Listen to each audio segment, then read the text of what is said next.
Have you ever noticed how some situationships hurt more than actual breakups? There was no anniversary, no label, no public commitment.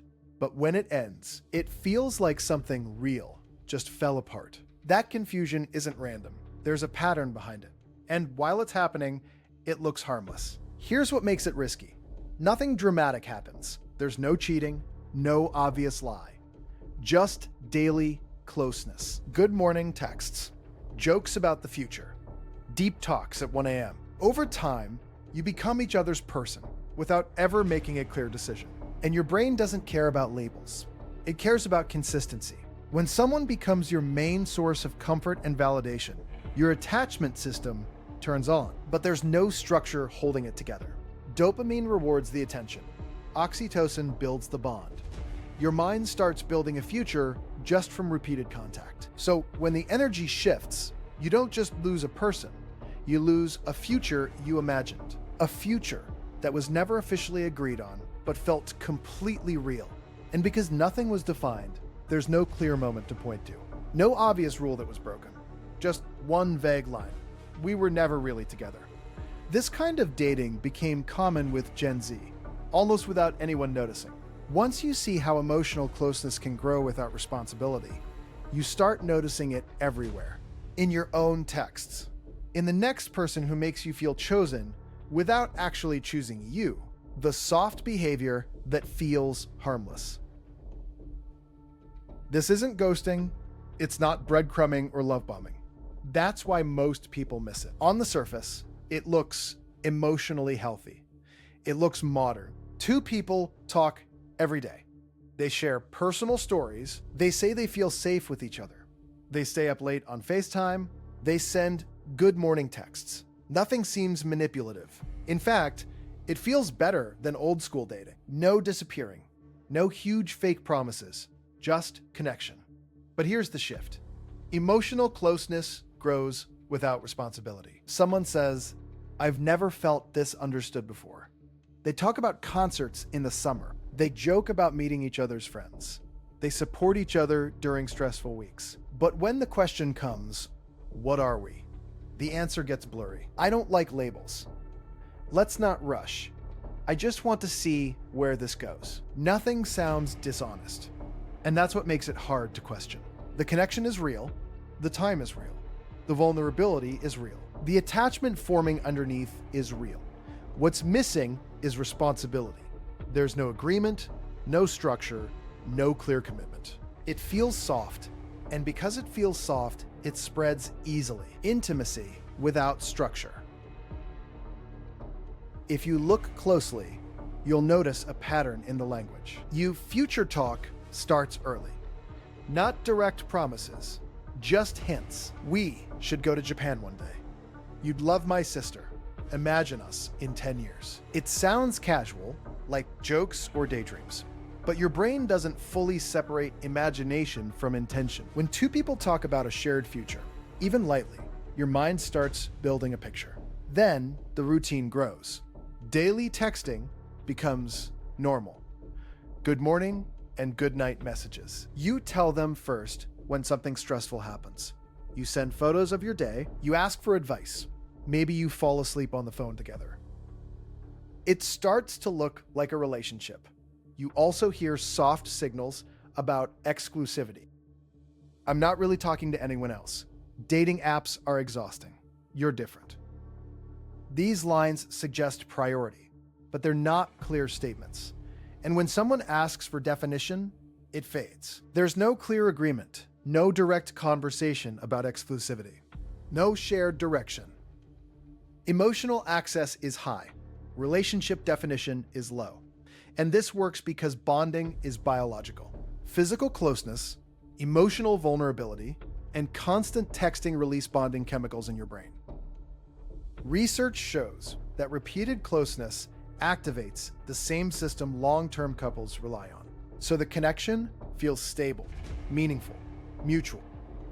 In many ways, it is. But there's nothing solid holding it in place. They don't think they're lying. Now here's where it gets complicated. Most people who act like this don't think they're being dishonest. When they imagine a future, they can see it. They're not always trying to trick anyone. In the moment, their feelings are real. When they say, "I care about you," they mean it. But here's the issue. Psychologist Leon Festinger talked about something called cognitive dissonance. It's the discomfort we feel when our actions don't match our beliefs. So, if someone enjoys deep intimacy but avoids commitment, they create a story in their head. "I'm just going with the flow. I never promised anything. We're both adults." This protects their self-image.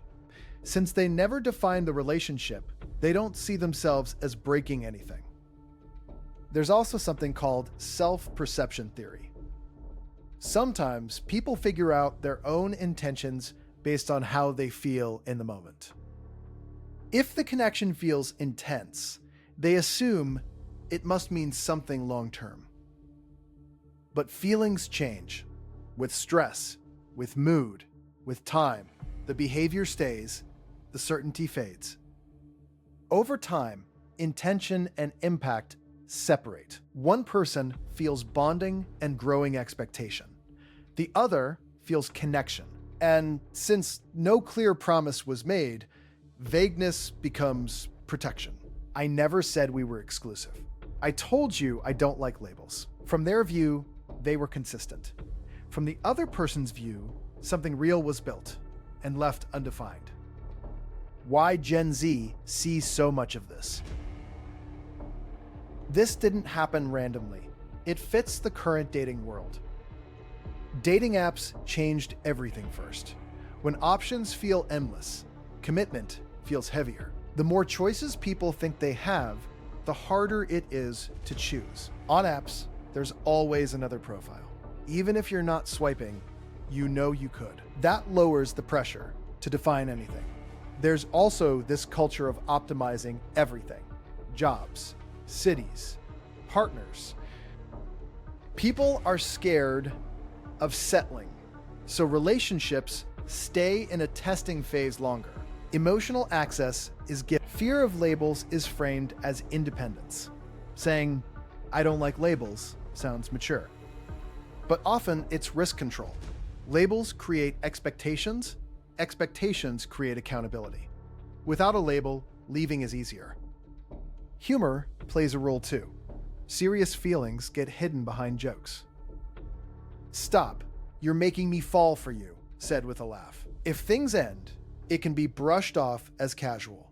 There's also a cultural shift. Emotional language is easy now. Underneath all of this is a simple desire: closeness without consequences, intimacy without restriction, support without sacrifice. Words like connection, safe, or soulmate energy get used quickly. They sound deep, but they're not always tied to long-term behavior. So the system rewards feelings.